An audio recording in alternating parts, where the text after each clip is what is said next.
বিগত 16 থেকে 17 বছর বাংলাদেশ জাতীয় দল তথা এদেশের সর্বস্তরের মানুষ বিজয়ের যে আনন্দ তা খোলাখুলিভাবে উৎসবমুখর পরিবেশে কেউ উদযাপন করতে পারেনি।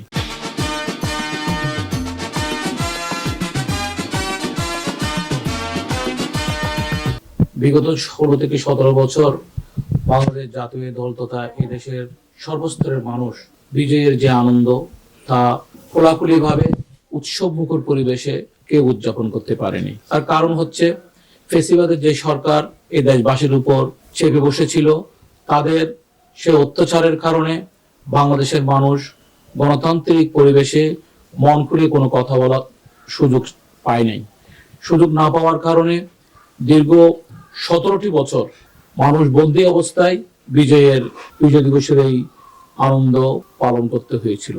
শুকরিয়া জানাচ্ছি মহান আল্লাহর কাছে। এই ফেসিবাদের কবল থেকে জুলাই আগস্টের আন্দোলনের মধ্যে দিয়ে ছাত্র জনতার অভ্যুত্থানে এই ফেসিবাদের পতন ঘটিয়ে এবার আমরা যে 16 ডিসেম্বর উদযাপন করতে যাচ্ছি তা একটা মুক্ত আকাশে। এই মুক্ত আকাশে এবং গণতান্ত্রিক পরিবেশে বাংলাদেশের সর্বস্তরের মানুষকে নিয়ে আমরা ইনশাআল্লাহ 16 ডিসেম্বর উদযাপন করব।